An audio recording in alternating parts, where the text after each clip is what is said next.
in the General Assembly session this year that concluded earlier in July and beginning of July. So we're going to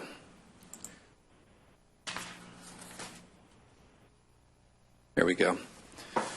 So we're going to go through a couple of highlights that we want to make sure Council's aware of, and then talk about a couple of the financial bills at the end that have some related points of view for Sussex County. So let me jump in and talk about HB 403.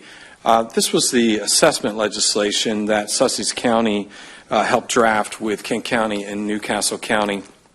Really, this was an update to current Delaware code, bringing the code into what we need for the reassessment actions that are going to take place later this year into next year, involving the Board of Assessment review. And it also allows greater flexibility for us when it comes to all the potential appeals that the county may deal with. This legislation affected all three counties and allowed certain improvements, including adding 3 alternative members in addition to the 5 members of the Board of Assessment. It created the term and requirements that will be set by County Council now, not Delaware Code. It allows referees that would hear the appeals and review the first line of appeals. This is something that Kent County already had the authority to do, and they took advantage of that this year. And then allowed the time period to hear reviews be expanded from the month of March, from March 1st through May 31st, or until all appeals are heard during a year of reassessment. This will require the County Council to take some action in the future, and I'll ask Ms. Jennings to elaborate on what those plans look like. By the end of the year, we'll have another assessment update, and at that time, we're going to bring qualifications before you for the new board and also the referees. This is very similar to what Kent County did, so we're going to use a lot of their qualifications and piggyback on what they did instead of recreating the wheel. So you'll see that in probably another few months, and then this all takes place starting in February of 2025. What's very important, the biggest change here that Todd had mentioned, is our code only allowed us to hear appeals during the month of March, which we obviously knew that is not going to happen since we haven't done a reassessment in 50 years. So we've changed that so now that we can hear all the way through until they're all done at this point. So it was very important. Okay. Thank you. Thank you, Ms. Jennings. Next piece of legislation that we were tracking is House Bill 127. This was known as the fire protection fee. This ultimately was approved by the General Assembly. This allows each county to impose by an ordinance a fire protection fee. What that means is the County Council will have to pass an ordinance to create the fire protection fee. It's my understanding that the County Council is still waiting to hear the results of the fire company feasibility study that's ongoing right now in Sussex County and throughout the state before any contemplation of passing an ordinance for this fee will be considered. So stay tuned for that, but the state did pass this bill, which gives you the authority to create the fire protection fee. House Bill 168, House substitute for that with House amendment, mostly known as the lodging tax. This created a new section of state code to enact a lodging tax on short-term rentals. Those are affectionately known as the VRBOs, or the Airbnb rentals. This will take effect after December of this year. We will need to modify the county ordinance to allow for short-term rentals. It allows the county to include the short-term rentals in the accommodations tax fee, which is 3%. Recall that accommodations tax can only be spent on 7 categories. I'll remind you they are beach nourishment, waterway dredging, economic development, tourism programs, recreational activities, water quality projects, and flood control projects. So with this collection, we will be able to utilize that funding. So far, the county's used funding for dredging projects. You recall recently the Fenwick Island partnership that we used this funding on. In addition, inside the bill, it opened up additional chambers of commerce in Sussex County, including Greater Millsboro, Georgetown, Milton, Greater Milford, and the Western Sussex Chamber of Commerce are now included in the list of chambers of commerce that can access that funding.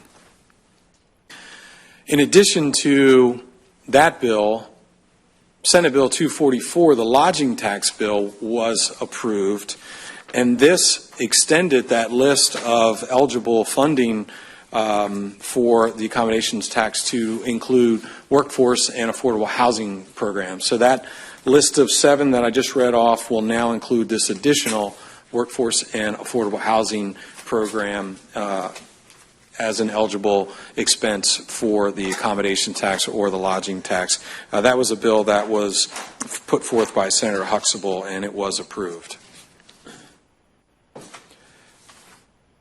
Next up, House Bill 352, known as the Abandoned Vehicle Bill. This bill gives the county code enforcement constables the authority to tow abandoned vehicles on private property. This really wasn't something that Sussex County was looking for, but the way the code is written, it does apply to all 3 counties. This was a Newcastle County bill that they were seeking to help their local governments be able to tow abandoned cars off private properties. I guess that's an issue up there. But the way the bill was written, it will apply to Sussex County as well. So the county constable, as it's written, will have the enforcement authority to tow abandoned vehicles on private property should the need arise. Last conversation we had here in this chamber several times involving accessory dwelling units.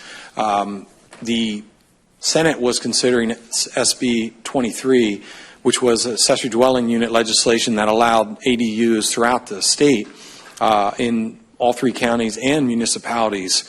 We had some concerns about the way the original bill was written. We testified in Senate committee to say we had some concerns.